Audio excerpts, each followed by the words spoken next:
Good morning everyone. This is lecture number 5, waves wise lecture number 5 and stationary waves wise lecture number 1. Because I told you that I am going to spend 4 lectures on wave motion. उसमें से NEET batch के लिए और JW batch के लिए 3 lectures चाहिए because Doppler effect आप लोगों को है वो हो गया. Fourth lecture was in the previous week I got only 1 lecture. So I completely utilized that lecture in explaining you the synopsis. Some odd points are left in that.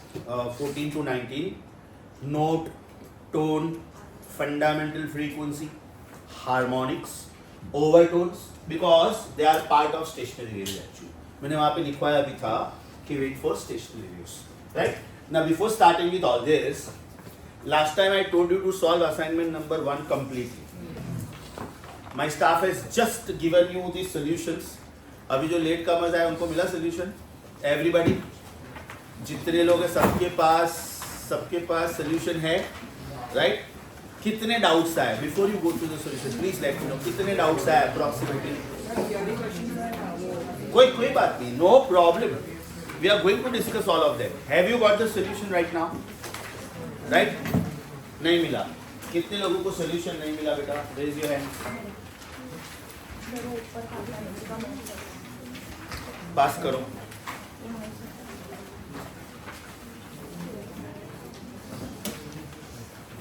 अच्छा, now tell me approximately कितने doubts है? 5, 6, 10 कितने? Not more than 5. Am I right? Not more than 5. I am giving you 5 minutes. When the solutions come to you, check your doubts because मैंने एकदम detail में लिखा हुआ है, राइट? 1-2 जगह पे मेरा राइटिंग मिस्टेक है, वो मिस्टेक पहले मैं ठीक करवा देता हूँ. When the solutions come to you, 2 questions में मेरा राइटिंग मिस्टेक है, मतलब सॉल्यूशन बराबर लिखा है, की रॉन्ग लिखा है. क्वेश्चन नंबर 15 सोल्यूशन की बात कर रहा हूं. सोल्यूशन क्वेश्चन नंबर 15 का की मैंने गलती से डी लिखा है, बी होना चाहिए, बॉम्बे. क्वेश्चन नंबर 15 मैंने की लिखा है गलती से दिल्ली. सोल्यूशन बराबर है लेकिन होना चाहिए बॉम्बे. ओके. अभी 19th मैंने लिखा है ए, गलती से होना चाहिए C. Sorry for that. I repeat, 15 correct answer should be Bombay. Solution बराबर है, खाली मैंने की रॉन्ग लिखा है. 19 का answer should be C, right? अब एक काम करो बेटा, आपके जो भी डाउट्स थे, आई am giving you 5 minutes, go through the solution, okay? And by chance still if you have doubts, I will ask from 1 to 10, 11 to 20, 30, 21 to 30, like always. Your time starts now. 5 minutes to check your doubts. The solution is completely there with you.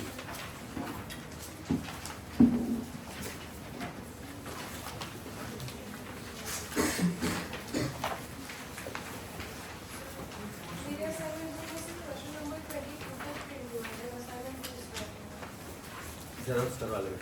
Sorry for that. अभी क्या है, तो already उसमें बहुत कुछ लिख चुकी है, पता है. आपने चेंज द बुक, तो ऑलरेडी कुछ लिख चुकी है ना, बहुत कुछ. आज जेरॉक्स करवा लेगा उसके.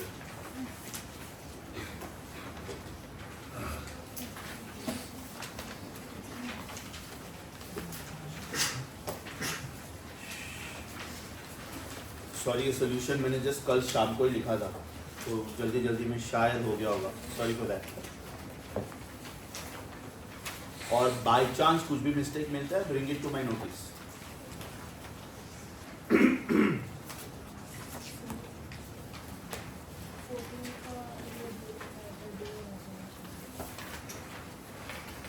का क्या होना चाहिए? चेक करता हूं.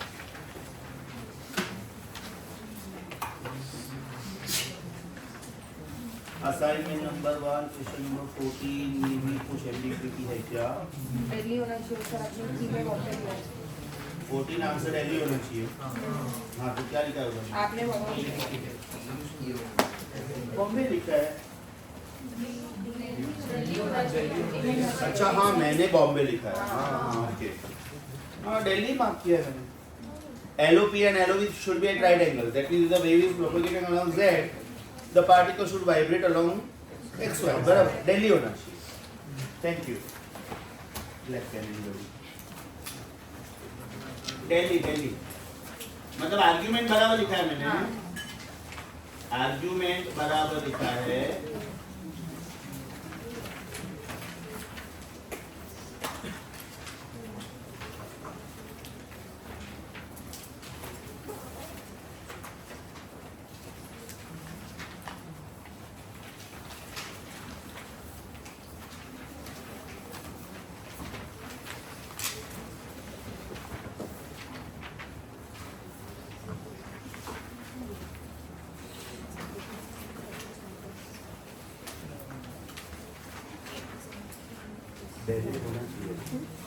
मैंने बॉम्बे लिखा है।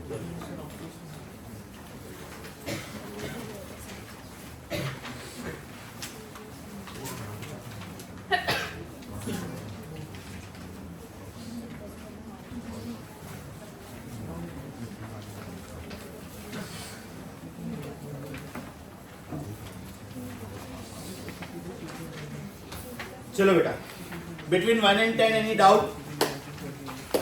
In spite of having the solution, going through the solution, any doubt, any conceptual doubt?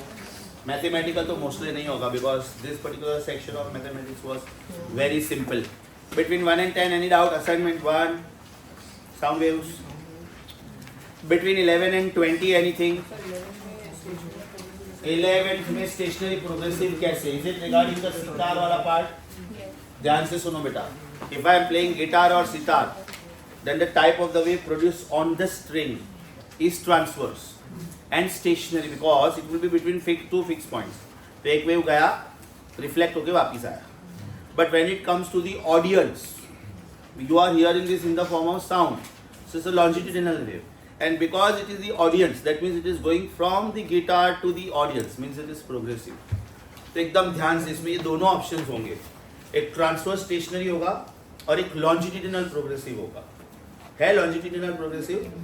Should be the answer because by the observer. Is the option transverse stationary there? Yes. That is the type of the wave produced on the string of sitar या तो guitar. The type of wave produced on the string of sitar या तो guitar या तो any stringed instrument is transverse stationary. But when that instrument is played and when it is heard by the listener, that means it is going in the audience from the instrument. So it is progressive and it is heard by the listener. That means it is longitudinal. Question 11 समझा बेटा? चलो 12 to 20 में किसी को कोई doubt? 12 to 20 में किसी को कोई डाउट? Sure. 21 to 30 में किसी को कोई डाउट? 22. मैकेनिकल ध्यान से सुनो बेटा, ध्यान से सुनो. If you have read the distinguished part between transverse waves and longitudinal waves carefully, the type of the wave produced on water is transverse, right? And you know that longitudinal waves can pass through solids, liquids and gases. That means in the interior of the liquid it is longitudinal also. It is very clearly mentioned in distinguish between transverse waves and longitudinal waves chapter wave motion, right? So the type of the waves which are produced on surface of water are transverse on the surface and interior to the liquid they are longitudinal. So answer is transverse on surface, longitudinal inside, both. Question 22 answer should be Delhi. 25. अब एकदम ध्यान से देखो बेटा, उन्होंने क्या बोला है कि the wavelength of ultrasonic wave in air is of the order of. अभी what is wavelength of ultrasonic wave? Is it velocity upon frequency of ultrasonic wave? Frequency of ultrasonic wave is range. It is more than 20,000 hertz. मतलब 20,000 हो सकता है, 30,000 हो सकता है, 40,000 हो सकता है, 50,000 हो सकता है, 60,000 हो सकता है. I can go right up to 100 megahertz because 100 megahertz is then hypersonic. अभी मुझे चारों ऑप्शन में 5 दिख रहे हैं, मुझे चारों ऑप्शन में 5 दिख रहा है, तो मुझे 5 लाने के लिए 1/2 चाहिए. तो अगर मैं वेलोसिटी ऑफ साउंड 330 लेता हूं तो डिनोमिनेटर में 60,000 लूंगा. अगर मैं वेलोसिटी ऑफ साउंड 340 लेता हूं तो डिनोमिनेटर में 68,000 लूंगा. आर्ग्यूमेंट सुनो. If they ask you lambda, Is lambda v by f? Yes or no? Because it is ultrasonic, इसका मतलब frequency should be more than 20,000 hertz.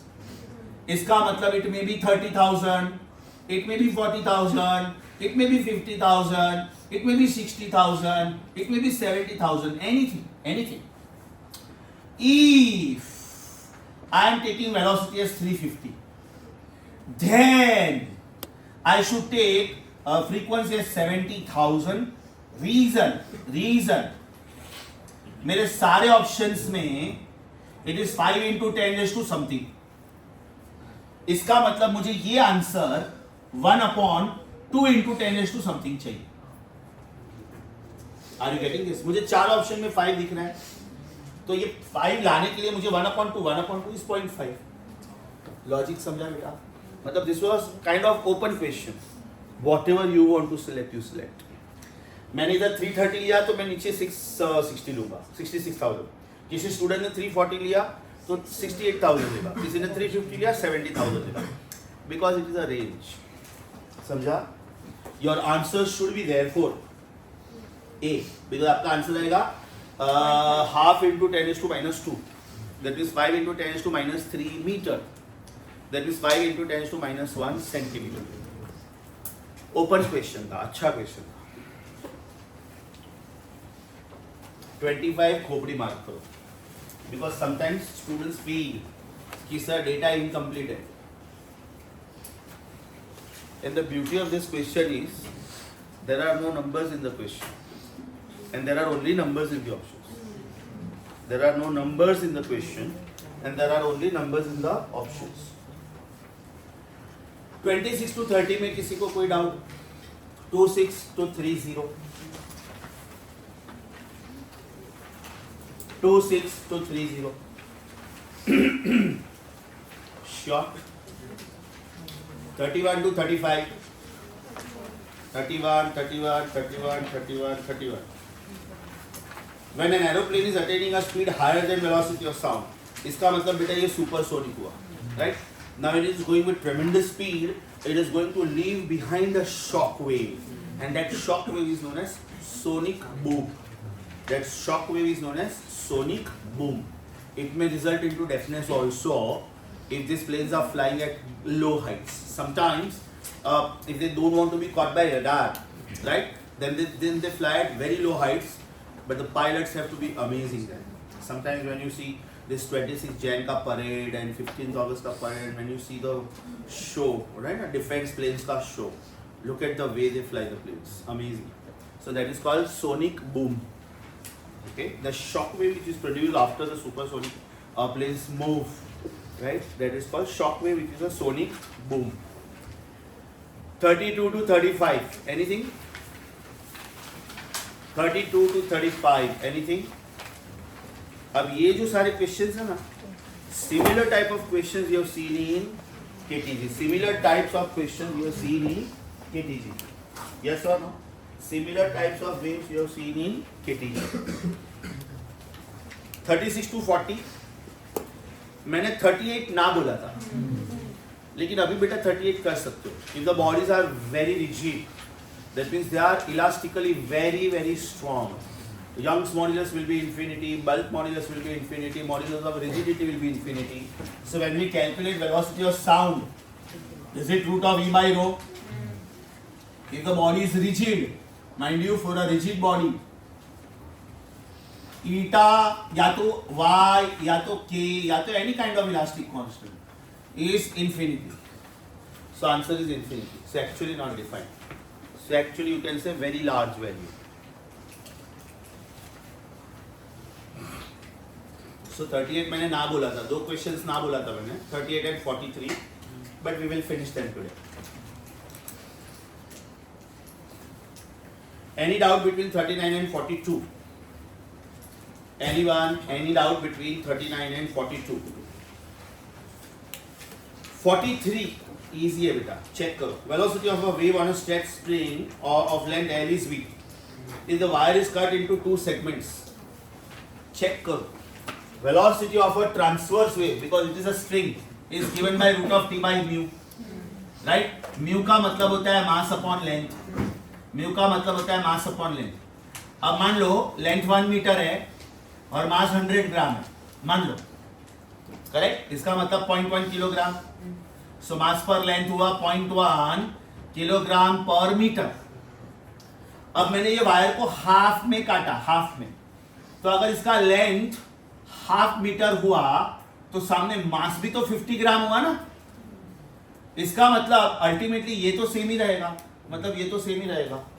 So velocity remains unchanged. और एकदम सिंपल लैंग्वेज में बोलना है, then mu is material, mu is decided by material. On cutting the wire, material does not change. Copper था तो वो copper ही रहेगा, steel था तो steel ही रहेगा. That way also you can answer, right? Mathematically लिखना है तो ये लिखो, और मैंने शायद उधर conceptually लिखा होगा, solution में मैंने conceptually लिखा होगा कि on cutting the wire, linear density does not change. Why linear density does not change? अगर वो लिखना है तो ये लिख लो. When the length was 1, mass was 100 gram. Now when the length is half, mass is 50 gram. That means ultimately the ratio of mass to length means mu remains the same. So answer is unchanged. Answer is unchanged. Last time 39 और 43 बाकी था.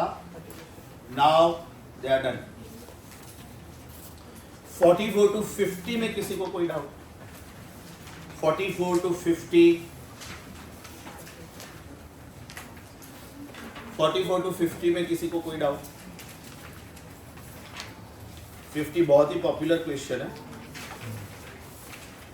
V is equal to F lambda. That means V, F and lambda are interdependent. उसको amplitude से कुछ लेना देना नहीं है, so amplitude will not change. और इसका एकदम साइंटिफिक आंसर अगर सुनना है, एकदम साइंटिफिक, इक्वेशन ले लो, कोई भी एक इक्वेशन ले लो वेव का, एनी SHP वेव।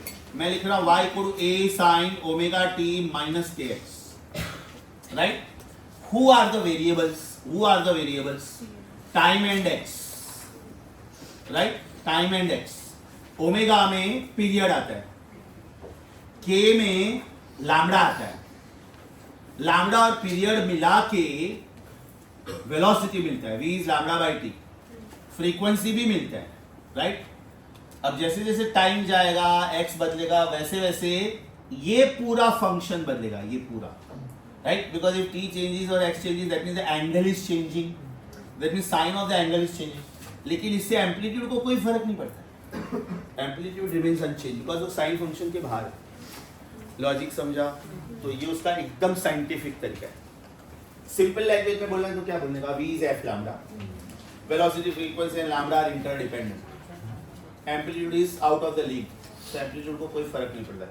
और एकदम सिस्टेमेटिक साइंटिफिक आंसर लिखना है, then this is the correct way of understanding this, this is the correct way of understanding this. The angle, what you call it as phase, phase is decided by period, velocity, frequency, etcetera etcetera etcetera. Amplitude is outside that function, that means amplitude will remain unchanged.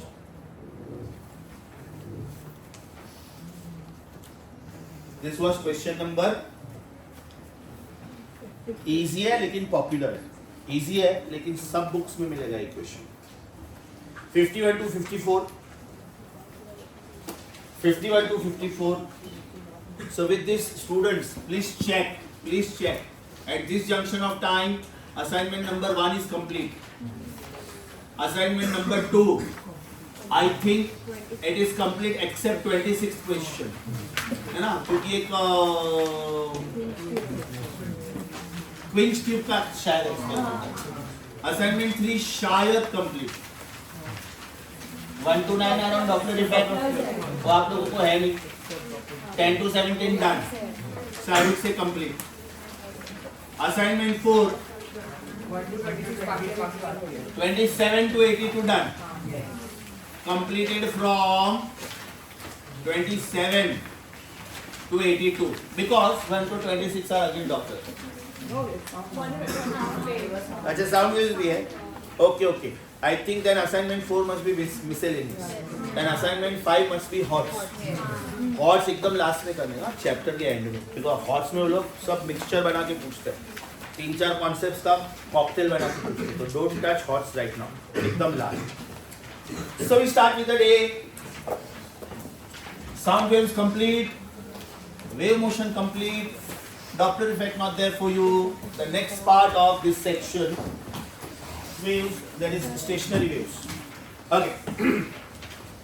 ये article खत्म करने के बाद, अभी जो मैं article कर रहा हूं वो खत्म करने के बाद मैं यहाँ पे एक पूरा नोट लिखने वाला हूँ. चेक, मैंने लिखा है this 3 articles have to be revised together in all formats of exam. That means board exam also and NEET exam also. What is the meaning of stationary waves? If I take 2 waves, y1 is equal to a sine 2 pi t by t minus x by lambda. Books एकदम बंद जब तक मैं बोलूँ नहीं. And y2 is equal to a sine 2 pi t by t plus x by lambda. Are they identical in all respects? दोनों का amplitude same, period same, wavelength same, wave velocity same because lambda by t same, frequency same. Can I say only directions are different? Can I say only directions are different? So when this kind of waves superpose with each other, what kind of pattern will we get? Now before starting with the mathematics, I will just give you the diagrammatic pattern. Suppose line of propagation is x-axis. And therefore plane of vibration is xy. That means line of vibration is y-axis. So plane of vibration may be xy also and it may be yz also. Right?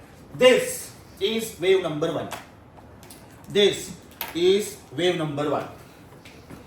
Crest, trough and so on. This is wave number 2. Crest, trough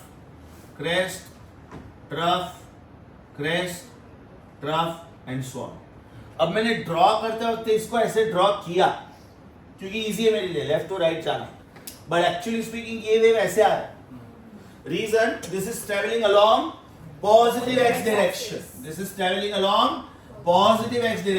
And this is traveling along negative x direction. मतलब मैंने सिर्फ अपने convenience के लिए इनको ऐसे draw किया, right? थोड़े टाइम के बाद क्या होगा? थोड़े टाइम के बाद ये ऐसे जाएगा.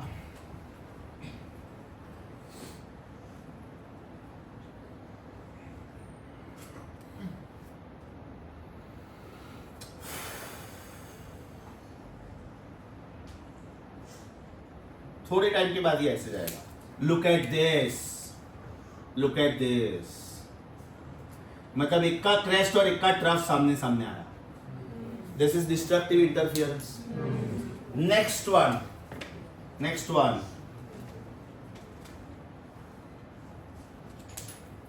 दोनों का ट्रफ साथ में आया. नेक्स्ट वन, ध्यान से देखो.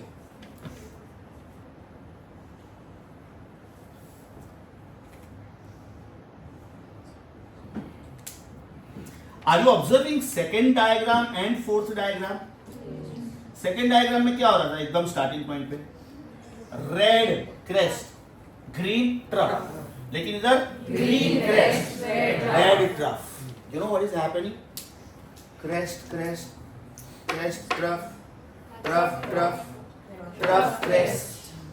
क्रेस्ट वापस. मतलब if this is time equal to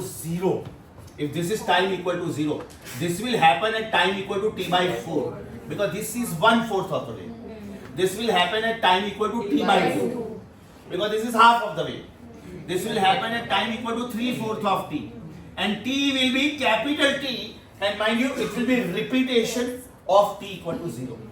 इसका मतलब ये डायग्राम यहाँ पे रिपीट होगा और अगर ये डायग्राम यहाँ पे रिपीट हुआ तो ये डायग्राम 5t by 4 पे रिपीट होगा, ये डायग्राम 3t by 2 पे रिपीट होगा, ये 7t by 4 पे रिपीट होगा and so on. That means the pattern goes this way: 1 2 3 4 1 2 3 4 1 2 3 4 1 2 3 4. Right? Can I say favor oppose? तो इधर क्या हुआ? Crest of first and crest of second they favored. Over here red का crest, green का trough, that means they opposed. इधर दोनों का trough, Yes or no? Here red का भी ट्रफ, ग्रीन का भी ट्रफ. Yes or no? इधर रेड का ट्रफ और ग्रीन का crest. Yes or no? Green का क्रेस्ट और रेड का ट्रफ, रेड का क्रेस्ट और ग्रीन का ट्रफ. इसका मतलब they favour, they oppose, they favour, they oppose. So where the points where they favor, those points are known as antinodal points or antinodes. And the points where they oppose, they are known as nodes. मतलब real life में क्या होगा? If I just try to understand the final way, can I say इसका amplitude double हो जाएगा, इसका मतलब intensity 4 times हो जाएगा, लेकिन इसका एम्पलीट्यूड 0 हो जाएगा, 0. इसका एम्पलीट्यूड वापिस डबल हो जाएगा. यस और नो? इसका एम्पलीट्यूड वापिस 0 हो जाएगा. मतलब बिट्स में क्या होता था? Unless and until the body is acted upon by some external unbalanced force, if the body is at rest, it remains at rest, and if it moves, it continues to move. मतलब the amplitude is increasing, becoming maximum, decreasing, becoming 0, again increasing, becoming maximum, again decreasing, becoming 0. यहाँ पे क्या होगा? Maxima के बाद direct minima, बाद में direct maxima, बाद में direct minima. So it will sound like this. Unless and bodies, action, force, maximum के बाद 0, direct. Antinodes, nodes, antinodes, nodes, antinodes, nodes. Right? अब चेक करो मैं क्या क्या लिख रहा हूँ और बाद में मैं ये डेरिवेशन शुरू करता हूँ. बिकॉज डायरेक्ट डेरिवेशन पढ़ोगे ना तो रट्टा मारने जैसा हो जाएगा. But what we learned so far, right? The first article which we learned was in oscillation.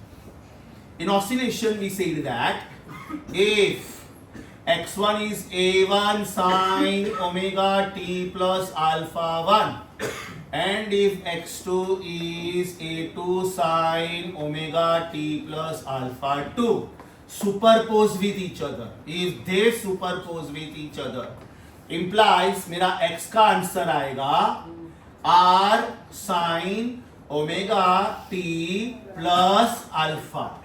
मैं जो थोड़ा अलग स्टाइल में लिख रहा हूं, my meaning to write that is resultant. x1 and x2 are individual SHMs. x is resultant SHM. a1 and a2 were individual amplitudes. r was resultant amplitude. alpha 1 and alpha 2 are individual epochs. alpha is resultant epoch. अब इधर क्या हो रहा था ध्यान से देखो.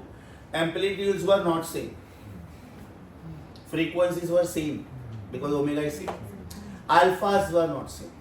yes or no? और ये मेरा फाइनल आंसर आएगा. जो भी हम लोगों ने स्टाइल में लिखा है वो एक्सप्लेन करना पड़ेगा कि what do I mean by R and what do I mean by alpha. तो याद करो बेटा, आर का मतलब क्या था? What was R? R was root of a1 square plus a2 square plus 2a1 a2 cos of alpha 1 minus alpha 2. इसका मतलब मेरा फाइनल आंसर में a1 a2 अल्फा 1 अल्फा 2 चार है और वो चार मुझे एग्जामिनर ने दिया था. What about alpha? What was alpha? tan inverse of a1 sin alpha 1 plus a2 sin alpha 2 upon a1 cos alpha 1 plus a2 cos alpha 2. बराबर. अभी चैप्टर ही पूरा चेंज हो रहा है, अभी चैप्टर ही पूरा चेंज हो रहा है. Next chapter is wave motion. बराबर. ये दोनों SHMs थे, अभी मैं दो SHP ले रहा हूं. So if y1 is equal to a sin 2 pi f1t and y2 is equal to a sin 2 pi f2t, if they superpose, ध्यान से देखो ऊपर का एकदम उल्टा है. ऊपर दोनों के एम्पलीट्यूड सेम नहीं थे, फ्रीक्वेंसी सेम थे, अल्फा सेम नहीं थे. इधर दोनों के एम्पलीट्यूड सेम है, फ्रीक्वेंसी सेम नहीं है, अल्फा सेम है और 0 है, इसलिए मैंने लिखा नहीं. Because I can write this as a sin 2 pi f1t plus 0, 2 pi f2t plus 0. 0 है इसलिए मैंने लिखा नहीं, because anything plus 0 is the same thing, not anything, that thing. Shut up. 2 plus 0 cannot be 5. समझा? So this was giving me the answer y is equal to r sin 2 pi ft, yes और no? Again मैंने जो style में लिखा उसका एक reason है. What is the meaning of f here? Average frequency. What is the meaning of r here? Resultant amplitude. And that resultant amplitude was varying in time. Because वो जो resultant amplitude का मेरा answer आया था, was it to a cos of pi f1 difference f2 t? इधर x का term ही नहीं है, टाइम का टर्म है. That means the amplitude is varying with respect to time. That's why the phenomenon of bits was an example of interference in time. This was interference in time, and there were two possibilities of r. R could be plus minus 2a, R could be 0, R could be plus minus 2a का मतलब vexing, R could be 0 का मतलब waning. Yes or no? What is the time interval between two consecutive vexings? That was known as bit period. Was it 1 upon f1 difference f2? And what was delta f? It was f1 difference f2. तो ये दोनों अलग article हो गए. अब जो मैं article करने वाला हूं, राइट, चेक करो प्लीज, चेक करो. यहां पे सब कुछ सेम है, यहां पे सब कुछ सेम है. क्या सेम नहीं है? x सेम नहीं है, बिकॉज एक x है और एक माइनस x है. इसका मतलब this should be interference in space, this should be interference in space. Biology students, very very very important. ये मैंने लास्ट टाइम करवाया था, वापिस एक बार बेटा. What is sine of c plus sine of d? 2 sin c plus d by 2 cos c minus d by 2. एक ये आपको पता होना चाहिए. दूसरा, sine of minus theta is minus sine theta. And तीसरा, cos of minus theta is plus cos theta. Yes or no? We start with the proof. If y1 is equal to a sin 2 pi bracket t by t minus x by lambda and the next one blah blah blah plus x by lambda, if they superpose with each other, then can I say according to principle of superposition of waves, y is equal to y1 plus y2? इसका मतलब y is equal to first equation plus second equation, right? So is it a common? Sin of 2 pi t by t minus 2 pi x by lambda plus sin of 2 pi t by t plus 2 pi x by lambda. Yes or no? I hope I am reasonably slow. This is of the type sin of c plus sin of d. So using sin of c plus sin of d, using sin of c plus sin of d, will I get y is equal to a.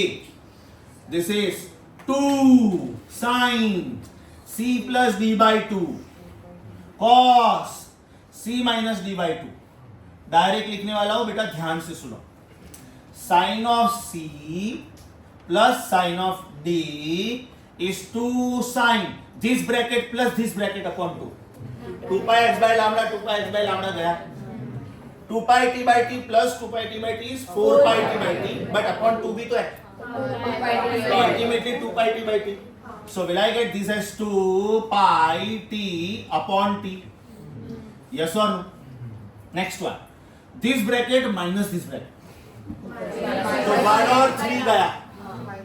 minus 2 pi x by lambda minus 2 pi x by lambda means minus 4 pi x by lambda upon 2 is minus 2 pi x by lambda. Yes or no? Now here I can use this concept.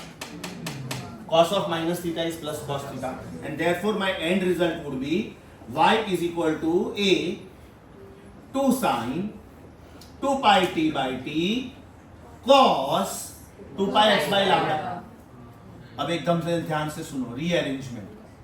जब मैंने शुरू किया था sign था, जब मैंने शुरू किया था साइन था, जब मैं एंड कर रहा हूं मुझे साइन चाहिए.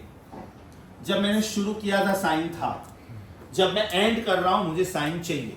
मतलब मैं साइन को डिस्टर्ब नहीं कर रहा हूं, मतलब मैं इसको डिस्टर्ब नहीं कर रहा हूं, right? And I want to make this equation simple and cute, right? So what I will do is I will allow this to be called as R, like I always used to do. R, etc. Right? So let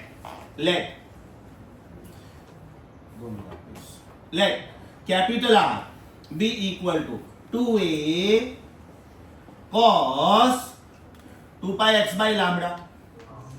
इसका मतलब ये हुआ कि R over here is resultant amplitude, and this resultant amplitude depends on location की time.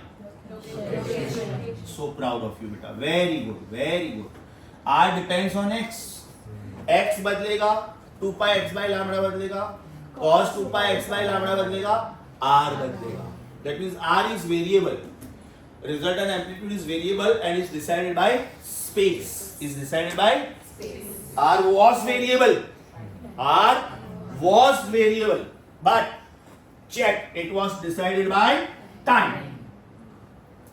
We used to say, when do I get to hear the first vaccine? When do I get to hear the first venue? Here we are going to say, where do I get to see the first antinode? Where do I get to see the first node? Maxima, minima. Vaccine, maximum. Vening, minimum. Antinode, maximum. Node, minimum. यहाँ तक समझा बेटा? So with this, my equation becomes very, very simple, and that equation is y is equal to r sine 2 pi t by t. Yes or no?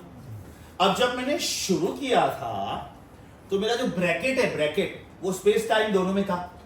Yes और no? जब मैंने शुरू किया था तो मेरा ब्रैकेट मतलब फेस स्पेस टाइम दोनों में था. मेरा ब्रैकेट स्पेस टाइम दोनों में था. अब जब मैं एंड कर रहा हूं तो मेरा फेस सिर्फ टर्म्स ऑफ टाइम में. इसका मतलब ये बंदा एक्स डिपेंडेंट, ये बंदा एक्स डिपेंडेंट नहीं है अभी, ये बंदा एक्स डिपेंडेंट है. राइट? यहां तक you get 2 marks. Thereafter R was your discovery. R was substituted by you. It was not there. Right? So you have to explain R. R is 2a cos of 2 pi x by lambda. Yes or no? R ka two possibilities. Which are they? R may be plus minus 2a. Other possibilities. R may be 0.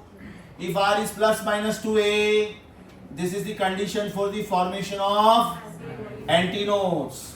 And if R is 0, then this is the condition for formation of nodes. So one at a time, one at a time. Let us go for the condition of antinodes.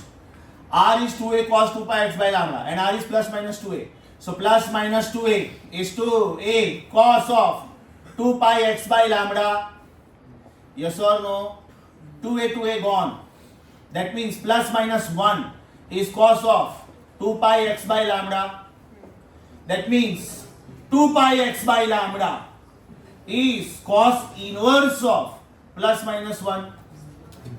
Right? Therefore 2 pi x by lambda is equal to 0, pi, 2 pi, 3 pi, 4 pi, in general n pi. In general n pi. मैं इसको जानबूझ के 2n pi by 2 लिख रहा हूं, just to convey the meaning that it is even integral multiple of pi by 2. वैसे भी ये 2 में कैंसिल करने वाला हूं, लेकिन मैंने जानबूझ के थोड़ा 2n pi by 2 लिखा, just to make you understand that this is even integral multiple of pi by 2. Pi by 2 to 2. This gives me x is equal to n lambda by 2. इसका मतलब ये हुआ कि कौन से लोकेशंस पे antinode मिलेगा.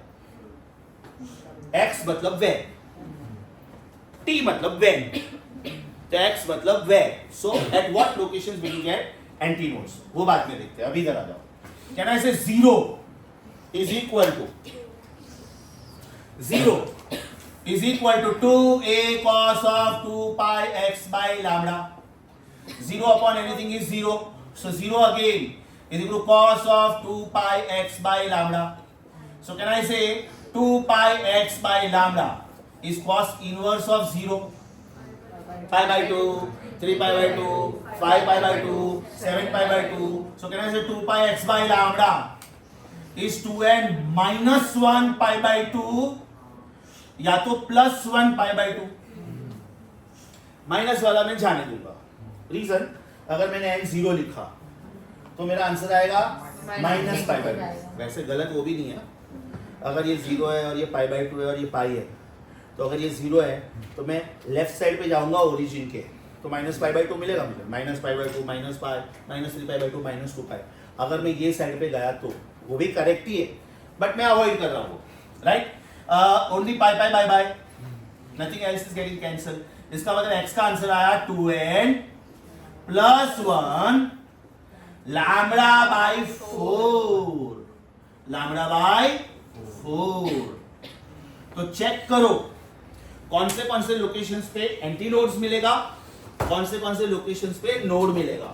If n is 0 and n is 1 and n is 2, similarly n is 0 and n is 1 and n is 2, what is the location of the first antinode?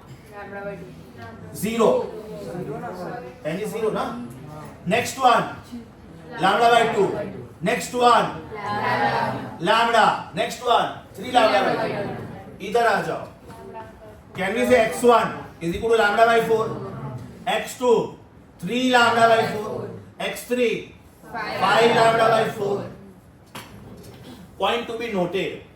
Are they formed alternately? 0 के बाद lambda by 2 नहीं आ सकते direct, पहले lambda by 4 को आना पड़ेगा. So 0 lambda by 4, 2 lambda by 4, 3 lambda by 4, 4 lambda by 4, 5 lambda by 4. Simple way में बोलना है तो मैं lambda को lambda नहीं बोल के 4 lambda by 4 बोल रहा हूँ. क्या फर्क पड़ता है? 0 1 lambda by 4, 2 lambda by 4, 3 lambda by 4, 4 lambda by 4, and so on.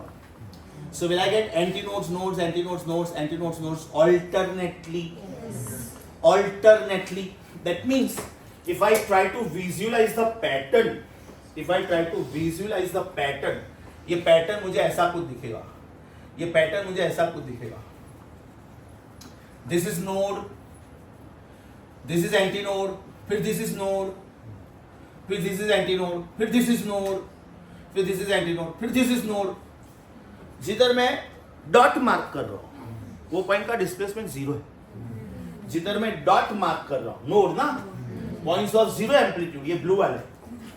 तो ये जो ब्लू वाला वेव मिला मुझे, is it going along with x-axis? What is displacement of a particle on blue from x-axis? 0, because all the points are on that line, right? इसका मतलब ये हुआ कि ये 0 है और ये 0 है और ये मैक्सिमम है, तो मुझे पैटर्न ऐसा मिलेगा. मतलब ये मैक्सिमम हो गया, फिर मुझे पैटर्न ऐसा मिलेगा. मतलब ये मैक्सिमम हो गया, फिर मुझे पैटर्न ऐसा मिलेगा. मतलब ये मैक्सिमम हो गया. राइट, इसको बोलते हैं लूप. इसको बोलते हैं लूप, और इससे ज्यादा सिंपल कुछ नहीं हो सकता है. तो इसको बोलते हैं फंडामेंटल लूप. आपने गिटार लिया, ये बेटा गिटार का स्ट्रिंग है, बराबर. Suppose the string is exactly 1 metre long. आप एग्जैक्टली हाफ मीटर पे प्लग करो इसको, एग्जैक्टली हाफ मीटर पे, तो ये इधर जाएगा और इधर जाएगा. इधर तो पक्का नोड्स फॉर्म होना ही है. तो मुझे एक ही लूप मिला. अब ध्यान से सुनो मैं क्या कर रहा हूं. मैंने आप लोगों को स्ट्रिंग का लेंथ फिक्स दिया.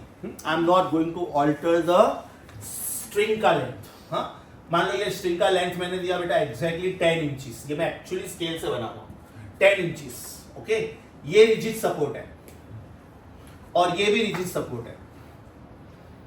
May be this is the wall, this is the wall, और बीच में मैंने एकदम स्ट्रेट स्ट्रिंग बांधा हुआ है, एकदम स्ट्रेट. कॉमन सेंस अप्लाई करो. मैंने इसको एग्जैक्टली मिड पॉइंट से प्लग किया. अब ये तो फिक्स पॉइंट है, ये तो फिक्स पॉइंट है, ये अपनी जगह से नहीं हिल सकता है. मैंने इस स्प्रिंग को प्लग किया, मतलब नीचे के साइड पे खींचा या तो ऊपर के साइड पे खींचा और बाद में छोड़ दिया. तो जब छोड़ दिया तो कैन आई से, अगर ये ट्रफ था तो ये ऐसा क्रैश रिफ्लेक्ट हुआ. अगर मैंने ऊपर के साइड पे खींचा होता, is this a loop? Is this a loop? Who is this? Node. Who is this? Node. Who is this? Antinode.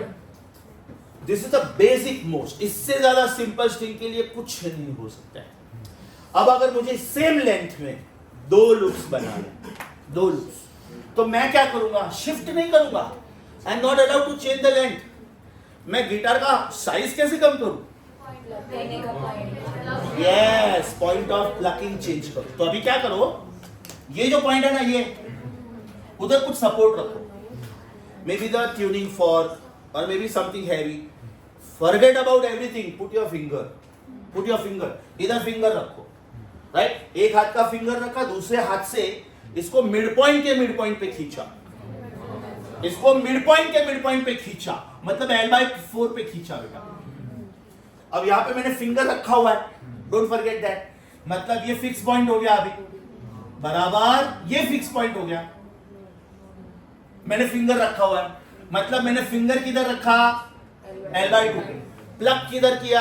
L/4 पे.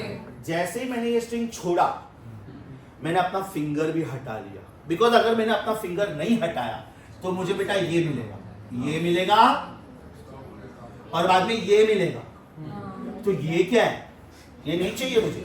Right. So what I do is, the moment I release the finger, I mean string, I will remove my finger also. मतलब ये जो wave था, इसको मैंने आगे जाने का चांस दिया.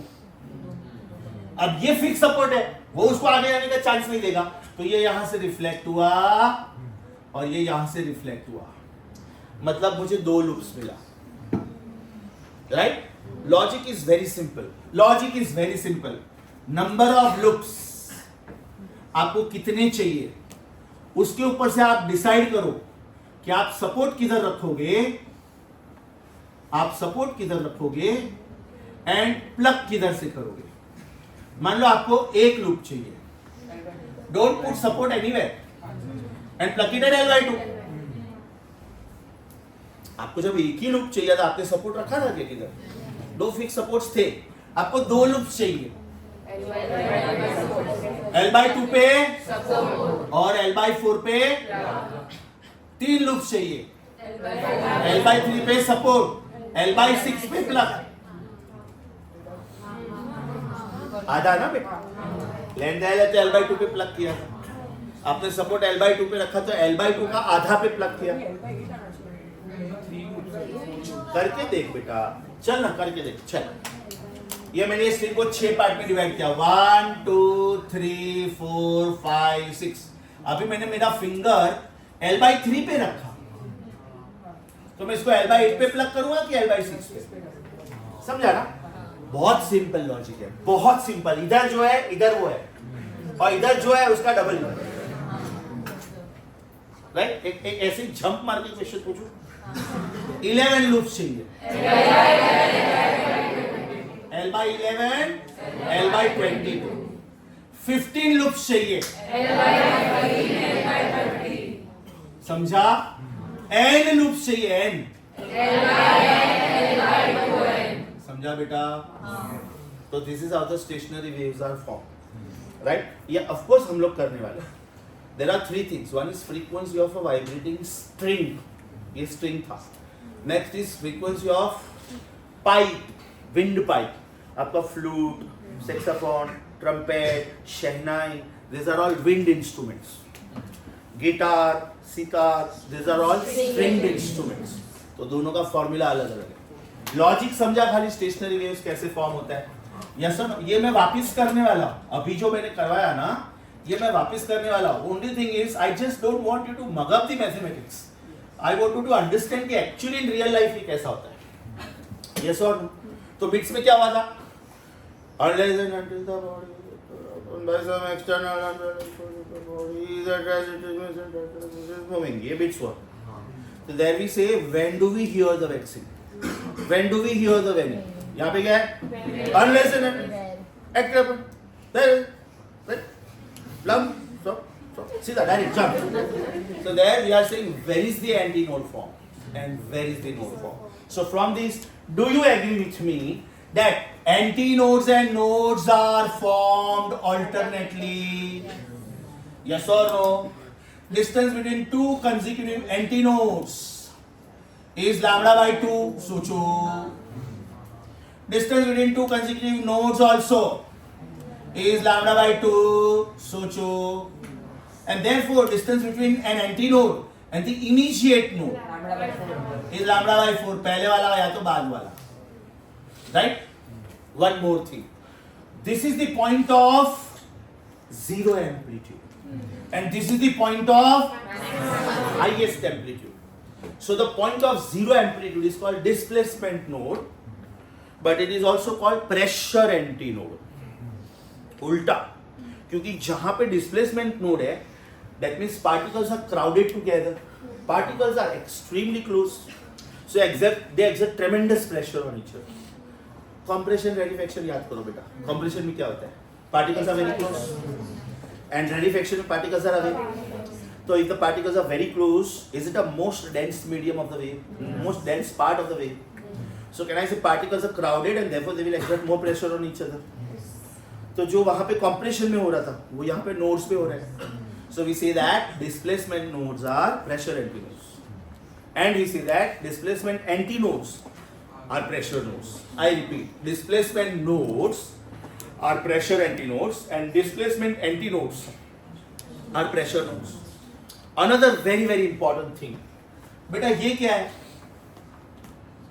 A loop. ये क्या है? A loop. Another loop. ये क्या है? A loop. Yes or no? So if you take this point and this point, this is node, this is node, this is antinode, right? This is called one loop, जिसको मैंने shade किया है, right? Now the rule says that all the particles in the same loop vibrate in same phase.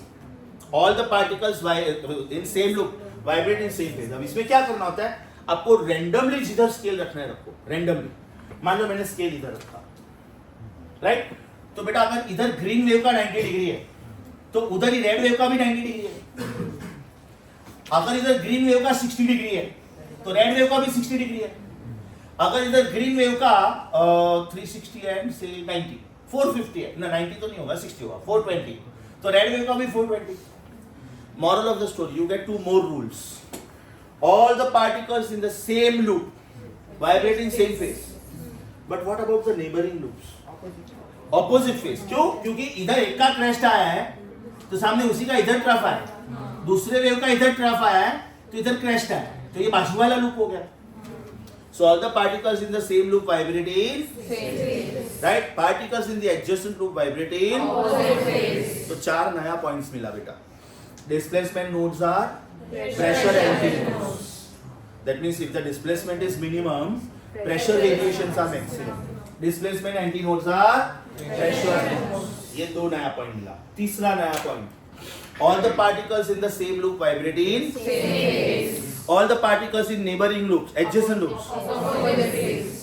Next one, जब मैंने शुरू किया तो sine function में x और t दोनों था.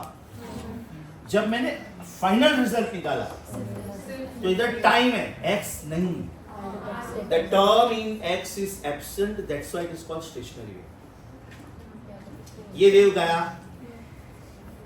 राइट? बकेट में मैंने पानी लिया था. If I take ocean waves, they are progressive waves. They never come back, right? Return tide में वो वापिस आया, बात अलग है, क्योंकि आगे वाला जो वेव आता है वो उसको टकराता है, right? But otherwise this is a progressive wave. मैं अगर कुछ बोल रहा हूँ और ये एकदम ओपन है, फ्री टू एयर, ये वॉल है ही नहीं, सीलिंग है ही नहीं, कुछ भी नहीं है, तो जो मैं बोल रहा हूँ प्रोग्रेसिव वेव है. अगर बीच में कोई भी ऑब्स्टेकल नहीं आया तो वो रिफ्लेक्ट ही नहीं होने वाला, प्रोग्रेसिव होते रहेगा, प्रोग्रेसिव होते रहेगा, प्रोग्रेसिव होते रहेगा. But when I am taking bucket filled with water and when I drop a stone, wave गया, crest trough, crest trough, crest, boundary आ गई, ट्रफ. तो incident wave is challenged by reflected wave. After some time it will become stationary, and that's why the term in x is disappeared.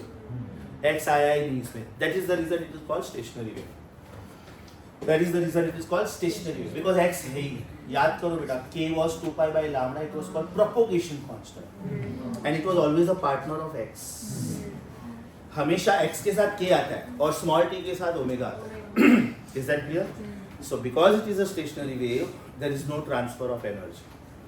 मतलब wave गया, दूसरे wave की वजह से वापस आया, and it comes stand still. That is why there is no transfer of energy. So this is the fifth and then last new point. अभी जो मैंने बोला, these were characteristics of stationary waves. First of all, formation of stationary waves. How are stationary waves formed?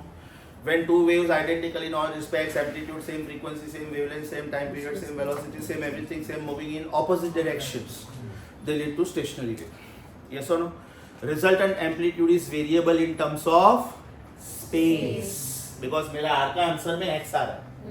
So X decides where is the node, where is the antinode. So this is the example of interference in space. This was the example of interference in when do I hear the first waxing? When do I hear the first waning? When do I see the first node? When do I see the first antinode? Where? Location. Logic समझा? Displacement nodes are pressure antinodes.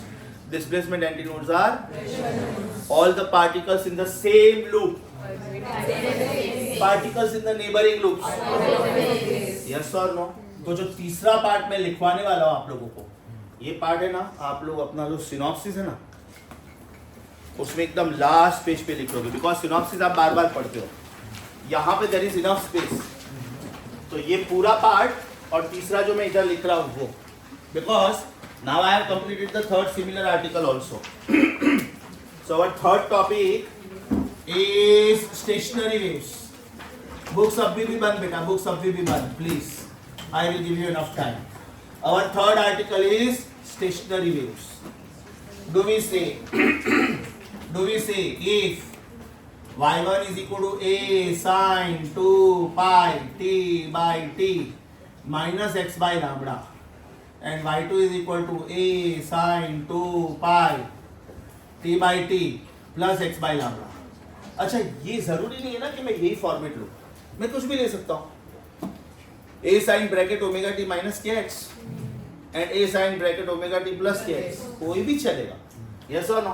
If they superpose with each other, what will I get? This implies y is equal to r sin 2 pi ft. Yes or no? This is the equation of a stationary wave. What is the meaning of r here? What is the meaning of r here? R is 2a cos of 2 pi x by lambda. अच्छा, एक बात ध्यान से सुन लो. इधर sign और sign था, इसलिए ये फॉर्मेट आया. अगर इधर cos होगा ना, तो ये cos इधर आ जाएगा, साइन इधर आ जाएगा, कोई फर्क नहीं पड़ता. Meaning is still the same, right? What is the meaning of R here? R may be plus minus 2a. This is the condition for antinodes. Which antinodes? Displacement ki pressure? Displacement antinode. And if R is 0, then this is the condition for pressure antinodes या तो displacement nodes. Yes or no? Can I say finally, stationary waves is an example of interference in? It is interference in space. Nalayako, space. This was interference in time. Yes or no? So with this, आप लोगों की book का कम से कम 5 से 6 page cover किया मैंने. Are you on stationary waves? The second chapter. Page number वापिस वहाँ पे 1, 2, 3, 4 से ही शुरू होगा. So are you on stationary waves? उसका पेज नंबर 2 देखो. Because page number 1 is for teachers, scope and limitations. ध्यान से देखो. Here you are, here, right? अब ये डायग्राम्स के नीचे मैंने एकदम क्लियरली लिखा हुआ है कि in the board exam diagram not required. I normally give diagrams because then you can visualize what is happening. Otherwise you will mug up the mathematics. कोई फायदा नहीं. इधर मैंने एकदम क्लियरली लिखा हुआ है. The graphs are for reference only, not required in the board exam. Correct? I have covered page number 2, page number 3, 4, page number 5. You have to stop at page number 5. Page number 5 का last article is distinguish between progressive wave and stationary wave. Distinguish between progressive wave and stationary wave. और ये सब हो जाने के बाद आप लोगों को ये पार्ट 1, 2 एंड 3 अपने सिनॉप्सिस में इधर कॉपी करना है। अभी मैं जो बोल रहा हूं एकदम ध्यान से पढ़ो, बिकॉज नेक्स्ट लेक्चर का homework is assignment 1। Next lecture का homework is assignment 1 of stationary waves, first 22 MCQs। Trust me, super duper easy, super duper easy. अभी मेरा जो बोर्ड वर्क है ना, बस वो पूरा उसी के ऊपर। Are you getting this? Because this is where I would like to stop the recording at least. Silent moments record करके क्या मतलब है? दैट इज ओके, वो नहीं चाहिए। यहाँ से आ रहा है ना, वो तो ऐसे ही मेरे रेफरेंस के लिए। So this is where I will stop the recording, but we are continuing our lecture because teaching part खत्म हुआ है आज का। 3, 2, 1 योर